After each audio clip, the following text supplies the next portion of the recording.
गोपिका जीवनस्मरणं गोविन्द गोविन्द। सद्गुरु विठ्ठलदास महाराज की जय।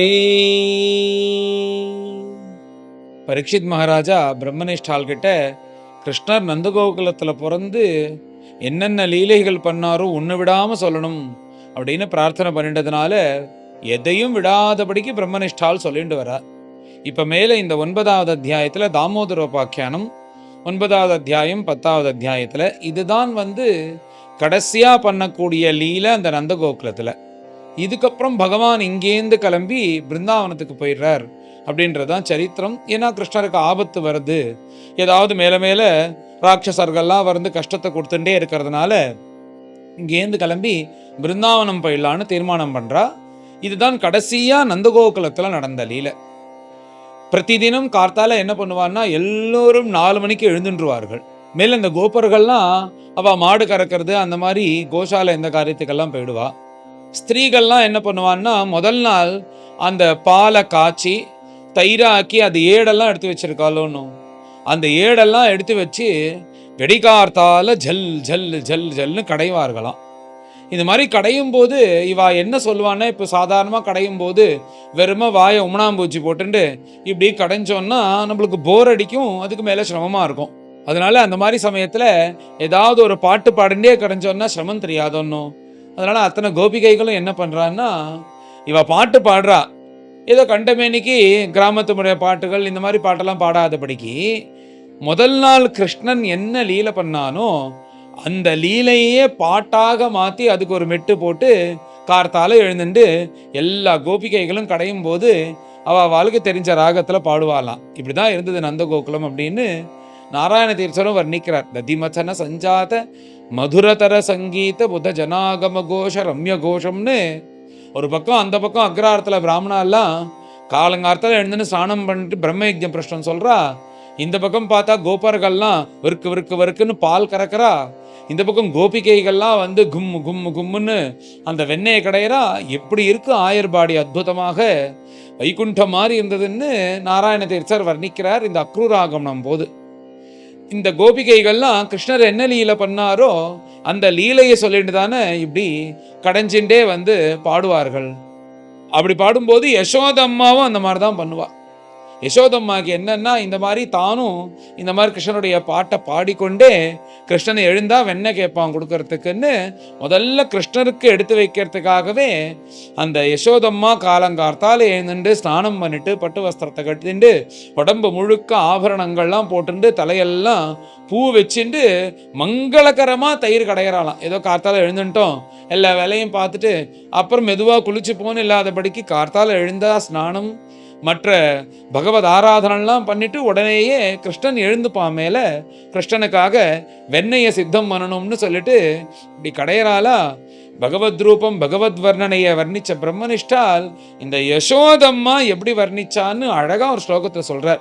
க்ஷௌமம் வாசகா பிருத்து கட்டி தட்டே அப்படின்னு நல்லா அயன் பண்ண வஸ்திரத்தை கட்டின்னு இருக்காளாம். இந்த க்ஷௌமம் வாசகா அப்படின்னாலே இதில் ஒரு சின்ன கதை ஒன்று ஞாபகம் வரும். இந்த சமயத்தில் இதையும் சொல்லிடுறேன். இந்த சேங்காலிபுரத்துக்கு சேர்ந்தவர் சுந்தரராம தீட்சிதர்னு பெரிய வித்வான், நிறையா சாஸ்திரங்களை படித்து அவர் படிக்காத கிரந்தமே கிடையாது, அவருக்கு தெரியாத யாகமே கிடையாது. இந்த பாகவதத்துலலாம் யாகமாக சொல்லிட்டு வரவேன் நிறையா. அத்தனை யாகமும் ஒருத்தர் பரிபூர்ணமாக தெரிஞ்சவர் இன்னைக்கு ஒருத்தர் இருக்கார்னா அவர் சுந்தரராம தீட்சிதர்னு பேர். அவர் ஸ்ரீரங்கத்தில் வசிச்சுன்னு இருக்கார். சங்கர மடத்துக்கு ரொம்ப வேண்டியவர். அவர் சேங்காலிபுரத்தில் தங்கியிருக்கார். முத்தண்ணாவால் ஆராதனை நடந்துட்டுருக்கு. அந்த சமயத்தில் முத்தண்ணாவாலை தரிசனம் பண்ணுறதுக்காக வந்தார். அவர் எப்பயுமே புஸ்தகம் கையாக இருப்பார், ஏதாவது படிச்சுட்டே இருப்பார். மனசில் விசாரமும் இந்த சம்ஸ்கிருத பற்றின விசாரம் சாஸ்திர பற்றின விசாரம் தான் நிறையா இருக்கும். அப்படி நினச்சிட்டே வரும்போது அங்கே வந்தால் தரிசனம் பண்ணினார். நம்ம குருநாதர் விட்டல்தாஸ் மகாராஜையும் பார்த்தார். அண்ணா எடுத்து நடத்துறது தானே உற்சவம். அப்படி நடந்துகிட்டே இருக்கும்போது அண்ணா பார்த்தார். அண்ணா பேரை வச்சு தான் கூப்பிடுவார், சிஷ்ய பாவம். அதனால் பேர் வச்சு கூப்பிட்டு எல்லாம் நல்லா நடந்துட்டுருக்கா அப்படின்னு சொல்லிட்டு பேசிகிட்டே இருக்கும்போது, நீ கெட்டிக்காரன், நான் உன்னை விட நிறையா படித்தாலும் சில விஷயங்கள் உனக்கு தெரியும். அதனால் எனக்கு கார்த்தாலேருந்து ஒரு விஷயம் பார்த்தேன், அது பரிபூர்ணமாக அந்த அர்த்தத்தை தெரிஞ்சுக்க முடியல. இதுக்கு என்னதான் அர்த்தம்னு சொல்லிட்டு போகலாம். ஆனால் உண்மையான அர்த்தம் இதுதான்னு மனசுக்கு பூர்த்தியாக வரமாட்டேங்கிறது. இப்போ பொதுவாக ஒரு ஸ்லோகத்தை எடுத்தோம்னா அதுக்கு ஸ்லோகத்துக்கு இந்த தான் அர்த்தம் நம்மளுக்கு தெரியும். ஆனால் அந்த பதத்துக்கு சரியான அர்த்தம் என்ன அப்படின்றது தெரிஞ்சுக்கிறது தானே உண்மையான வித்வானுடைய இது. அப்படி ஒரு வித்வான் இருந்தானா அது தெரிஞ்சுக்காதபடிக்கு இருக்க மாட்டான். அப்படி இவர் மகா வித்வானா இருக்கிறதுனால அண்ணா கிட்ட இந்த கார்த்தாலேருந்து ஒரு சம்சயம் இருக்கு, இது உனக்கு தெரிஞ்சா சொல்லுன்னார். என்னன்னு கேட்ட உடனே அண்ணாவை பார்த்து, க்ஷௌமம்னு ஒரு பதம் இருக்கு, அந்த பதம் என்னன்னு தெரியல. அது க்ஷௌமம்னா, அப்புறம் தேடி பார்த்தேன், க்ஷௌமம்னா என்னன்னா அக்னி, அக்னி கூட சம்பந்தப்பட்ட வஸ்திரம் அப்படின்னு வருது. இது என்னது அக்னி கூட சம்பந்தப்பட்ட வஸ்திரம் எப்படி இருக்கும்? அந்த வஸ்திரம் அக்னி கூட சம்பந்தப்பட்டதுன்னா அது பொசுங்கி போயிடும்ல, அப்புறம் எப்படி அக்னி கூட சம்பந்தப்பட்ட வஸ்திரம் இருக்கும்னு புரியவே மாட்டேங்கிறது. இந்த இடம் என்னன்னு கார்த்தாலேருந்து யோசனை பண்ணிட்டு இருக்கேன். யோசனை பண்ணிட்டே இருக்கேன்னு அண்ணாட்ட சொன்னார். இப்படி சொன்ன உடனே அண்ணா இந்த க்ஷௌமம்னு உடனே அதை விட மாட்டார். இந்த நிறைய ஸ்லோகங்கள் அண்ணாவுக்கு தெரிஞ்சதுனால இந்த பதம் எங்கே அன்வயமாறுதுன்னு யோசனை பண்ணி அந்த ஸ்லோகத்தை எடுப்பார். நானும் அங்கே பக்கத்தில் இருக்கேன். அப்போ தான் எங்களுக்கு இந்த தசமஸ்கந்தம் சந்த திரவையாக சொல்லி கொடுத்துட்டுருக்கா அண்ணா பாகவதத்தை. உடனே க்ஷௌமம் வாசகான்னு எங்கேயோ வருதேன்னு என்னை பார்த்து சொன்ன உடனே கண்டஸ்தமாக தெரிஞ்சதுனால க்ஷௌமம் வாசகா பிருத்துக்கட்டித்தட்டே பிப்ரதி சூத்திரநத்தம்னு பாகவதத்தில் வருதுன்னா எங்கே வருது அந்த ஸ்லோகத்தை சொல்லுன்னு என்னை பார்த்து சொன்னார் அந்த வித்வான். நானும் அந்த ஸ்லோகத்தை சொன்னேன். உடனே அவருக்கு அப்போ கூட முழுக்க புரியல க்ஷௌமம் வாசகா என்னன்னு. உடனே அதுக்கு அண்ணா சொன்னா, நீங்களோ இது அக்னி சம்பந்தப்பட்டதுன்றேல், அக்னி சம்பந்தப்பட்ட வஸ்திரமா இருந்தா அது பொசுங்கி போயிடும்னு சொல்றேன். க்ஷௌமம் வாசகா என்னன்னா பிரம்மனிஷ்டாலிங்க பாகவதத்தில் வர்ணிக்கும் போது நல்ல உயர்ந்த வஸ்திரத்தை கட்டின்னு இருந்தா அந்த வஸ்திரத்தை நல்லா அயன் பண்ணி கட்டின்னு இருந்தா. அயன் பண்றது எப்படி பண்ணுவோம்? அந்த ஹீட்டு சம்மந்தப்பட்டதான அக்னி சம்மந்தப்பட்டதான வஸ்திரத்தில் அயன் பண்ணுவோம். இன்னைக்கு எலக்ட்ரிக்கல் வந்துடுது. எலக்ட்ரிக் வந்தாலும் அது சூட்டுனால தான் பண்ணுறது. அதனால க்ஷௌமம் வாசகான்னு அர்த்தம்னா அக்னி சம்பந்தப்பட்ட வஸ்திரம், அக்னி சம்பந்தப்பட்ட வஸ்திரம்னா அயன் பண்ணின வஸ்திரம் அப்படின்ன உடனே அவர் அப்படியே ஃப்ரீ ஆயிட்டார். அவர் ஆமாண்டா இவ்வளோ பெரிய வித்வான், எனக்கு இதை தோணவே இல்லை அப்படின்னு சொல்லிட்டு அண்ணாவை பார்த்து கொண்டாடுறார். கார்த்தாலேருந்து 2.5 மணி நேரமாக உடச்சின்னு இருக்கேன் மைண்டை. எனக்கு தெரியவே இல்லை, ஒரு பாகவத ஸ்லோகத்தினால எனக்கு இத்தனை விஷயம் தெரிஞ்சு இவ்வளோ இதுன்னு தெரிஞ்சு கூட என்னால் கணிக்க முடியல. ஒரு பாகவத ஸ்லோகத்தை வச்சு நீ சொல்லிட்டியேன்னு அண்ணாவை கொண்டாடினார். இவ்வாறு இந்த பாகவதம் படிக்கும்போதே எங்களுக்கு நிறையா விஷயங்கள் இந்த மெமரி மாதிரி ஸ்மரணையாக நிறையா இருக்குது. அதில் இந்த ஒரு கதை, இந்த ஸ்லோகம் சொல்லும் போதெல்லாம் ஞாபகம் வரும். அதனால் உங்கள்கிட்டையும் இதை பகிர்வோன்றதுக்காக அப்படி யசோதையை வர்ணிக்கிறார். பிரம்மனிஷ்டால் க்ஷௌமம் வாசகான்னு நல்ல அயன் பண்ணி மடிச்சிருக்கிற வஸ்திரத்தை கட்டின்னு இருக்காளாம். பிருத்து கட்டி தட்டே பிப்ரதி சூத்திரநத்தம், அது விழாம இருக்கிறதுக்கு அழகா ஒரு ஒட்டியானம் இருக்க கட்டின்னு இருக்காளாம். புத்திர ஸ்நேகஸ்னுத குச்சயுகம் ஜாதகம் பஞ்சசுப்ரு, அந்த மேல குழந்தை வருவான் கிருஷ்ணன். கிருஷ்ணன் வந்தா பால் கொடுக்கணுமேன்னு ஒரு தாயாருடைய ஹிருதயம் எப்படி இருக்கும், அந்த மாதிரி பொங்கர் தான் தாயாருடைய ஹிருதயம். கிருஷ்ணன் வந்தா பால் கொடுக்குமேன்னு. ரஜ்வாகர்ஷம புஜ சலத் கங்கணோ குண்டலேச்ச, இப்படி கிருஷ்ணர் பிறந்ததுனால பரம சந்தோஷமா யசோதைக்கு உடம்பும் பெருத்துருத்தான். அப்படி பெருத்ததுனால இப்படி கும்முன்னு கடையும் போது அதே ஒரு எக்ஸசைஸ் சொன்னோம். அந்த எக்ஸசைஸ்ல உடம்பு முழுக்க வேர்த்து உடம்பு முழுக்க முத்தங்கி சாத்தினது போல ஆகி அங்கங்க வஸ்திரங்கள்லாம் நனைஞ்சு போய் அந்த கங்கணம் குண்டலம் எல்லாம் சர்வாலங்கார பூஷித்தையாக தானே ஆத்துலையும் அப்படி இருக்கலாம். அப்படி இருக்கிறதுனால இதை கடையும் போது அப்படி எல்லாம் ஜல்லு ஜல்லு ஜல்லு ஜல்லுன்னு கடையும் போது ஆடுறது. ஸ்வின்னம் வக்ரம் கபர விகலன் மாலதி நிர்மமந்தா, இந்த உடம்புலேருந்து வேர்வை சொட்ட சொட்ட கிருஷ்ணருக்கு அந்த வெண்ணெய் எடுத்து கொடுக்கணும்னு ஆசையா யசோதம்மா இந்த தயிர் கடைஞ்சான்னு சொல்லிட்டு பகவத் ரூபத்தை வர்ணிக்கிறது ஆச்சரியம் கிடையாது. பகவானுடைய தாயாரா இருக்கக்கூடிய யசோதம்மாவுடைய ரூபத்தை பிரம்மனிஷ்டால் வர்ணிச்சார்.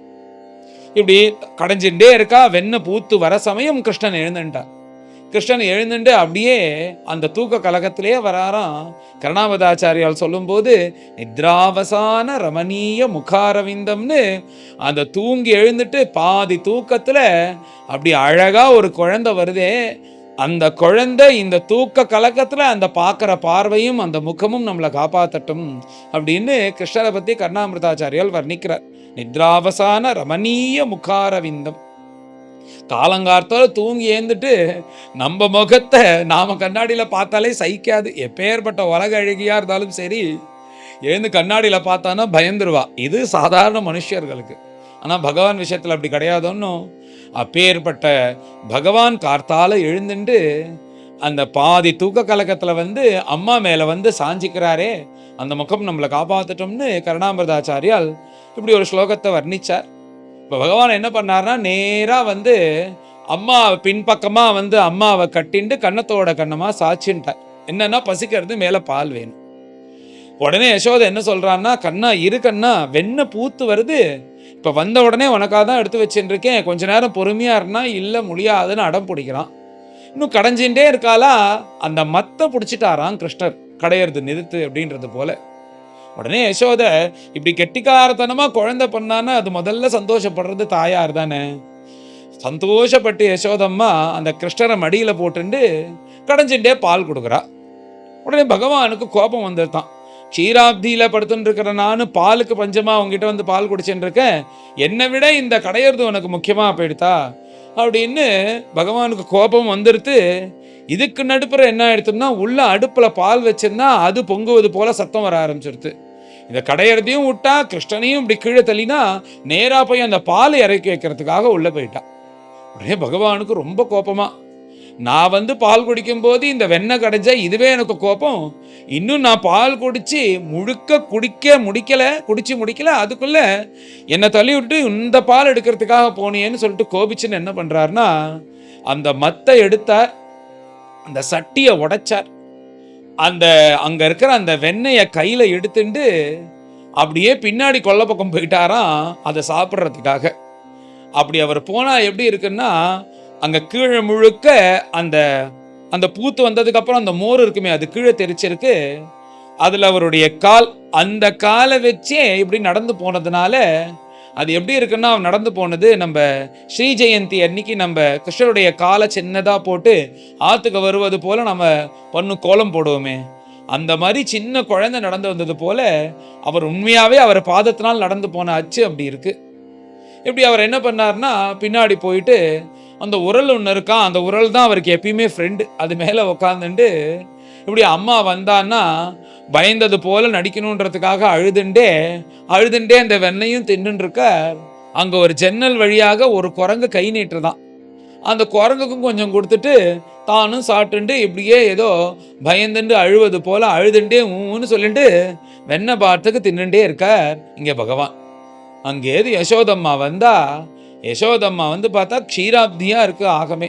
கிருஷ்ணன் மேலே கோபமே வராது யசோதைக்கு. உடனே சிரிச்சாலாம், இப்படிலாம் இவன் பண்ணுறானே, ஆனால் அவன்கிட்ட கண்டிக்கணும்னு தீர்மானம் பண்ணிட்டா. நேராக கிருஷ்ணர் எங்கே இருக்கான்னு தேடணுன்ற அவசியம் இல்லை. அதான் நான் சொன்னேன்னு, இந்த ஸ்ரீ ஜெயந்தி அன்னைக்கு பாதம் போட்டது போல பகவானுடைய திருவடி இப்படி போகிறதுனால அதை பார்த்துட்டே வந்தால் பின்னாடி கொல்லை பக்கம் உட்காண்டிருப்பான். அப்படியே வந்து லபக்குன்னு பிடிக்கலான்னு பார்த்தா அந்த உரல்லேருந்து இறங்கி ஓட ஆரம்பிச்சிட்டான். இப்படி ஓடி போகிற கிருஷ்ணனை பயமுத்தணுன்றதுக்காக தாம் ஆத்த எஷ்டிம் பிரசமீக்ஷ சத்வரகான்னு கையில் ஒரு கழி எடுத்துட்டு துரத்துறாலாம் கிருஷ்ணனை. இவள் தான் கிருஷ்ணர் பிறந்த சந்தோஷத்தில் நல்லா பெருத்து போயிட்டான்னு பிரம்மனிஷ்டால் சொல்கிறாள். ஒன்றும் இப்படியே பகவான் இப்படி ஆற்றுக்குள்ளேயே சுற்றி வராராம். கூடம் மித்தம் தாவரம் சுற்றி வர. அப்படி சுற்றி வந்துட்டே இருக்கும்போது அவளால் ஓட முடியலையோன்னு மேலே ஏறா இறங்குறா. இப்படி சுற்றி வரும்போது அவள் இப்படி நடந்து வரா மாதிரியே யசோத மாதிரியே நையாண்டி காமிச்சுன்னு அவள் கிட்ட வந்து கையில் அகப்பது போட பண்ணு திரும்பி ஓடிடுற. இப்படி பின்னாடியாக வந்து திரும்பி வந்து யசோதையை ஏமாத்தின்ண்டே இருக்காளாம். இப்படி யசோதையை ஏமாத்தின்ண்டே இருக்கா. அங்கே இருக்கிற கோபிகைகள்லாம், மற்ற கோபிகைகள்லாம் இதை பார்க்குறா, இந்த வாண்டை போய் இவளால் பிடிக்க முடியலையே அப்படின்னு சொல்லிட்டு எல்லாரும் கொல்லுன்னு சிரிக்கிறாளாம் யசோதையை பார்த்து. அப்படி யசோதையை பார்த்து சிரிச்சோடனே பகவான், நாம வேணா அம்மாவை வந்து நையாண்டித்தனம் பண்ணால் கிண்டல் பண்ணலாம், எல்லோரும் இப்படி பரிபவப்படுத்தும் போது தாங்கலையாம் கிருஷ்ணருக்கு, அதனால சும்மா நையாண்டித்தனம் பண்ணுவது போல வந்து அப்படியே கிருஷ்ணர் வந்து யசோதை கிட்ட அகப்பட்டான்னு பிரம்மனிஷ்டால் வர்ணிச்சார். அப்படி அகப்பட்டதுக்கு அப்புறம் அந்த பகவான் அழிச்சன் வந்து, இந்த உரல் தானே எல்லாத்துக்கும் உனக்கு சகாயம் பண்ணிட்டு இருக்கு, அதனால இதோட கட்டி போடுறேன், இதோட கடை, அப்பதான் வந்து உனக்கு பயம் இருக்கும், இந்த மாதிரி தப்பெல்லாம் இனிமேல் பண்ண மாட்டேன்னு சொல்லிட்டு அந்த உரல் பக்கத்தில் நிற்க வச்சு அந்த கிருஷ்ணரை கட்டணுன்றதுக்காக கயறு தேடுறதுக்காக போறாளாம். இப்படி கயறு தேடின்னு வராலாம். கிருஷ்ணரும் இந்த உரல் பக்கத்திலே நின்றுட்டு இருக்காராம். இவ கயறு எடுத்துன்னு வரட்டும் பார்த்துக்கலாம் அப்படின்னு.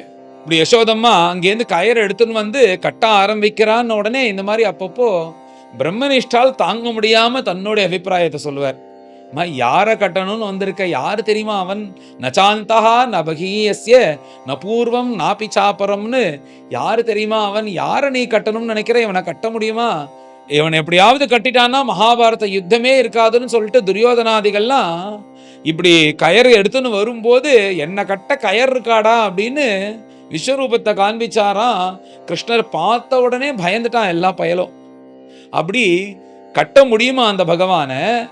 இந்த பகவானை கட்டுறதுக்காக அந்த அம்மா கயர் எடுத்துன்னு வரா. துரியோதனன் கிட்ட பகவான் விஸ்வரூப தரிசனத்தை காமிப்பார், அம்மா கிட்ட காண்பிப்பாரோ? அப்படி சொல்லிட்டு எப்பேற்பட்ட பிரபுன்னு பிரம்மனிஷ்டால் வரையும் வந்து அவர் தன்னுடைய அபிப்பிராயத்தை சொல்றார். நச்சாந்தஹா ந பகிஹீன்னு, யாருக்கு உள்ளேயும் கிடையாதோ வெளியிலையும் கிடையாதோ, நபூர்வம் நாபி சாப்பரம்னு, யாரும் முன்பும் பின்பும் எதுவும் கிடையாதோ, எப்பயுமே சாஸ்வதமா இருக்கக்கூடிய அந்த பிரபுவை எப்படி நீ கட்ட போற? கட்டிட முடியுமா அப்படின்னு சொல்லிட்டு அபிப்பிராயத்தை சொல்லிட்டு அப்புறம் அவரே சொல்றாராம். அப்படின்னு நான் சொன்னேன், ஆனா யசோதை வந்து கட்டிட்டா. எப்படின்னா கிருபயாசீத் சுபந்தனே, யசோதை நினைச்சா ஒரு பொழுதும் கோடி ஜென்மா எடுத்தாலும் கட்ட முடியாது. பகவானா தான் ஆசைப்பட்டு அம்மாக்கு வசமாகணும்ன்றதுனால எப்படி அம்மாக்கு கட்டுப்பட்டான் அப்படின்னு சொல்லிட்டு கட்ட ஆரம்பிக்கிறான். இப்படி யசோதை என்ன பண்றான்னா கட்டுறாலாம். இப்படி கட்டி முடிக்கும் போது பார்த்தா ஒரு 2 அங்குலம் கம்மியா இருக்கு. உடனே என்ன பண்றான்னா திரும்ப போய் கயறு தேடுறாலாம். கயறு கொண்டு வரா. திருப்பி அது ஒரு 4 சுத்துறா. இப்படி கட்டுறா. இடுப்பையும் அந்த உரலையும் சேர்த்து சேர்த்து கட்டுறா. பண்ணும்போது 4 அங்குலம் கம்மியா இருக்கு. இந்த மாதிரி ஆத்துல இருக்கிற அத்தனை கயிறும் கொண்டு வந்துட்டாலாம் கட்டுறதுக்கு. ஏன் இப்படி பண்ணினா அப்படின்னா மூளை வேலை செய்யலையா அவளுக்கு அந்த சமயத்துல பகவானை கட்டும் போது. இப்போ இப்படி கட்டிகிட்டே இருக்கும்போது சின்னதா இருக்குன்னா இன்னொரு சுத்தை கம்மி பண்ணிட்டேன்னா தாராளமா முடிச்சு போடலாம். ஒன்றும் அது தெரியவே இல்லையா. பகவானை பார்த்து இப்படி கட்டும்போது கிருஷ்ணர்கிட்ட மயங்கினதுனால அப்புறம் எப்படியோ வந்து இப்படி கட்டிட்டான்னு சொல்லிட்டு மேலே பிரம்மனிஷ்டால் திரும்பவும் ஒரு தன்னுடைய அபிப்பிராயத்தை சொல்றார். எப்பேற்பட்ட பாக்கியம் இந்த யசோதைக்கு. இப்பேற்பட்ட பாக்கியத்தை பரமேஸ்வரனுக்கு கிடைக்கல, பிரம்மதேவனுக்கு கிடைக்கல, எப்பொழுதும் மார்பில் இருக்கிற மகாலட்சுமிக்கு கூட இந்த பாக்கியம் பகவான் கொடுக்கல, அந்த யசோதம்மாவுக்கு கொடுத்த பாக்கியத்தைன்னு தன்னுடைய அபிப்பிராயத்தை பிரம்மனிஷ்டால் சொல்றார். நேமம் விரிஞ்சோ நபவா நஸ்ரீஹி அப்படி அங்கசம்ஸ்ரயா, எப்போதும் உன்னை விட்டு பிரிய மாட்டேன்னு மார்பில் ஏறி உக்காண்டிருக்கிற மகாலட்சுமிக்கு கூட இந்த மாதிரி ஒரு அனுகிரகம் பண்ணல பகவான், அப்படி இந்த யசோதம்மாவுக்கு பண்ணினார்னு பிரம்மனிஷ்டால் தன்னுடைய அபிப்பிராயத்தை சொல்லி இப்படி யசோதை வந்து இப்படி பண்ணினாதான் பயலே உன்னுடைய விஷமும் கம்மியாகும்னு சொல்லி அந்த உரலோட கட்டி வச்சுட்டு நானா வந்து அவுத்து விடுற வழியும் இங்கேயே இருன்னு சொல்லிட்டு கண்டிப்பது போல அங்கேருந்து யசோதம்மா கிரககிருத்தியங்கள் தன்னுடைய ஆத்து காரியத்தெல்லாம் பண்றதுக்கு இந்த பக்கம் வந்துட்டா. இப்படி கட்டுப்பட்ட நிலையில கிருஷ்ணர் இருக்கார். அசடா இருக்கிறக்கூடிய புத்திரனா இருந்தாதான், அசடா இருக்கிற பையனாதான் ஐயோ அம்மா கட்டிட்டா, அம்மா வந்து அவுத்து விட்டாதான் அப்படின்னு அழுதுண்டே உட்காந்துருக்கும். இவர் மகா கெட்டிக்காரர். இவர் என்ன பண்ணினார்னா இந்த உரலை நிக்க வச்சாதான் அது வெயிட்டா இருக்கும். இவர் என்ன பண்ணார்னா அந்த உரலை காலால ஒரு எத்தினார். அது அப்படியே கீழே விழுந்தா அது ஒரு வீல் மாதிரி ஆயிடும். கீழே விழுந்தா அது ஒரு வீல் மாதிரி ஆயிடும். உடனே இவர் என்ன பண்ணார்னா அதை அப்படியே இழுத்துட்டு தெருவுக்கு வந்துட்டாராம். ரோட்டுக்கு வந்த உடனே எப்படி சஞ்சாரம் பண்ணிட்டு இருக்கார். உடனே அந்த கோபக்கழுகிறதெல்லாம் பார்த்து கிண்டல் பண்றான், நீ ரொம்ப விஷமம் பண்றியோன்னோ, அதனாலதான் உங்க அம்மா உரலுக்கு கட்டி போட்டா அப்படின்னு. உடனே கிருஷ்ணா போட, எங்க அம்மா எல்லாம் கட்டி போடல, தினமும் ஏதாவது விளையாட்டே விளையாடிட்டு இருந்தா போர் அடிக்கிறது, புதுசா ஏதாவது விளையாடணும்னு நான் தான் யோசனை பண்ணி இந்த வயத்துல ஒரு கட்டும் இந்த உரல்ல ஒரு கட்டும் கட்டின்னு இழுத்தா இந்த உரல் வரதான்னு பார்த்தேன். நல்ல ஜாலியாக தான் இருக்கு. நான் வந்து இந்த தெருவெல்லாம் சுத்த போறேன் இதை எடுத்துன்னு போய் அப்படின்ன உடனே இவன்கள்லாம் கிளம்பி நேராக போய் ஆற்றுக்குள்ளே போய் அவன் அம்மாட்டேருந்து கயிறை வாங்கி எங்கள் இடுப்பில் கட்டுன்னு சொல்லிட்டு அவன்லாம் இடுப்பில் கட்டின்னு அந்த உரலில் கட்டின்னு இந்த கிராமத்துலலாம் இந்த டயரை ஓட்டின்னு போவாளோன்னு அந்த மாதிரி இந்த உரலை ஓட்டின்னு போகிறாலாம். இது ஒரு விளையாட்டு மாதிரி. பகவான் அந்த கொடுத்த தண்டனையே ஒரு ட்ரெண்டாக கிரியேட் பண்ணிட்டார் கிருஷ்ணர். அதே வந்து ஒரு விளையாட்டாக மாற்றினார். இப்படி எல்லோரும் விளையாடின்னு இருக்கும்போது அந்த நந்தகோபுரம் ஆற்று வாசலில் 2 மருத மரம் இருக்கு. ரொம்ப நாளாக இருக்கா, ரொம்ப பழங்காலத்து மரமாக அது. அது பார்த்தாலே தெரியறது கிட்டத்தட்ட 500 வருஷமாக இருக்கிற மரம்னு பார்த்தாலே தெரியறது. அந்த மரம் அங்கேயே இருக்கு. அந்த மரத்துக்கு நடுப்புல கிருஷ்ணர் இப்படி போறார். இப்படி போனா கிருஷ்ணர் வெளியில வந்துட்டார். அந்த உரல் வெளில வரமாட்டேங்கிறது. வெளில வராத போது இப்படி தம் கட்டி இழுக்கிறாராம். உடனே சட்ட சட்ட சட்ட சடன்னு அந்த மரம் விழுந்தது. அந்த மரம் யாரோ கிடையாது, குபேரனுடைய புத்திரனா இருக்கக்கூடிய நலகூபுரம் மணிகிரீவன் சாப விமோச்சனத்தை கொடுத்தார் அப்படின்னு சொல்லிட்டு பிரம்மனிஷ்டால் இந்த அத்தியாயத்தை பூர்த்தி பண்றார். மேல அடுத்த அத்தியாயத்துல இவாளுக்கு ஏன் சாபம் வந்தது, அவ அப்புறம் என்ன ஸ்தோத்திரம் பண்ணினாலாம் அடுத்த அத்தியாயத்துல பார்ப்போம். இந்த அத்தியாயத்துல இவர்களுக்கு சாப விமோச்சனம் கொடுத்தார்ன்றதோட பிரம்மனிஷ்டால் பூர்த்தி பண்றார். மேல எல்லோரும் கறந்து இந்த அத்தியாயத்தை பாராயணம் பண்ணுவோம். अथ नवमोऽध्यायः। श्रीशुक उवाच एकदा गृहदासीषु यशोदानन्दगेहिनी कर्मान्तरनियुक्तासु निर्ममन्थ स्वयं दधि यानि यानीह गीतानि तद्बालचरितानि च दधिनिर्मन्थने काले स्मरन्ती तान्यगायता क्षौमं वासः पृथुकटितटे बिभ्रती सूत्रनद्धं पुत्रस्नेहस्नुतकुचयुगं जातकं पञ्चसुभ्रूः रज्ज्वाकर्षश्रमभुजचलत् कंकणौ कुण्डले च स्विन्नं वक्त्रं कबरविगलत् मालती निर्ममन्था तां स्तन्यकाम आसाद्य मथ्नन्तीं जननीं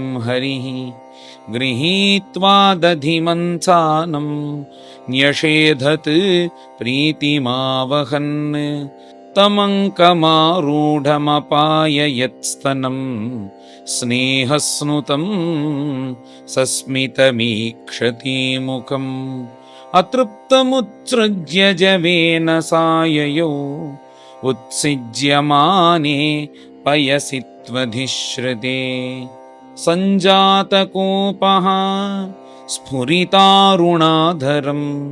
सन्दश्य दद्भिः दधिमन्थभाजनं भित्त्वा मृषाश्रुः दृशदश्मनारहः जघासहैयङ्गवम् अन्तरं गतः उत्तार्य गोपी सुश्रुतं पयः पुनः प्रविश्य सन्दृश्य च दध्यमत्रकं भग्नं विलोक्य स्वसुतस्य कर्म तत् जहासतं चापि न तत्र पश्यति उलूखलाङ्घ्रेः उपरि व्यवस्थितं मर्काय कामं ददतं शिचिस्थितं हैयङ्गवं चौर्यविशङ्किते क्षणं निरीक्ष्य पश्चात् सुतम् आगमच्छनैः तामात्तयष्टिं प्रसमीक्ष्य सत्वरः ततो अवरुह्य अपससार भीतवत् गोपी अन्वधावत् नयमापयोगिनां क्षमं प्रवेष्टुं तपसेरितं मनः अन्वञ्चमाना जननी बृहच्चलच्छ्रोणी भराक्रान्तगतिः सुमध्यमा जवेन विस्रंसितकेशबन्धनच्युत प्रसूनानुगतिः परामृशत् कृतागसन्तं प्ररुदन्तम् अक्षिणी कर्षन्तमञ्जन्मषिणी स्वपाणिना उद्वीक्षमानं भयविह्वलेक्षणं हस्ते गृहीत्वा भिषयन्त्यवागुरत् त्यक्त्वा यष्टिं सुतं भीतं विज्ञाय अर्भकवत्सला इयेष किल तं बद्धुं दाम्ना तद्वीर्यकोविदा न चान्तः न बहिः यस्य न पूर्वं नापि चापरं पूर्वापरं बहिश्चान्तः जगतो यो जगच्चयः तं मत्वा आत्मजम् अव्यक्तं मर्त्यलिङ्गमधोक्षजं गोपिकोलूखले दाम्ना बबन्ध प्राकृतं यथा तद्दामबध्यमानस्य स्वार्भकस्य कृतागसः द्व्यङ्गुलो नमभूत्तेन सन्दधे अन्यच्च गोपिका यदासीत् तदपि न्यूनं तेनान्यत् अपि सन्दधे तदपि द्व्यङ्गुलं नूनं यद्यदा दत्तबन्धनम् एवं स्वगेहदामानि यशोदा सन्दधत्यपि गोपीनां सुस्मयन्तीनां स्मयन्ती विस्मिता अभवत् स्वमातुः स्विन्नगात्रायाः विस्रस्तबकरस्त्रजः दृष्ट्वा परिश्रमं कृष्णः कृपयासीत् स्वबन्धने एवं सन्दर्शिता ह्यङ्ग हरिणा भृत्यवश्यता स्ववशेनापि कृष्णेन यस्येदं सेश्वरं वशे निमं विरिञ्चो न भवः न श्रीरपि अङ्गसंश्रया प्रसादं लेभिरे गोपी यत्तत्प्राप विमुक्तिदात् नायं सुखापो भगवान् देहिनां गोपिकासुतः ज्ञानिनां च आत्मभूतानां यथा भक्तिमतामिह कृष्णस्तु गृहकृत्येषु व्यग्रायां मातरि प्रभुः अद्राक्षीत् अर्जुनौ पूर्वं गुह्यकौ धनदात्मजौ पुरा नारदशापेन वृक्षतां प्रापितौ मदात् नलकूबरमणिग्रीवौ इति ख्यातौ श्रियान्वितौ श्रीहरये नमः श्रीहरये नमः इति श्रीमद्भागवते महापुराणे पारमहंस्यां संहितायां दशमस्कन्धे पूर्वार्धे गोपीप्रसादो नाम नवमोऽध्यायः। गोपिका जीवनस्मरणं गोविन्द गोविन्द। सद्गुरु विठ्ठलदास महाराज की जय।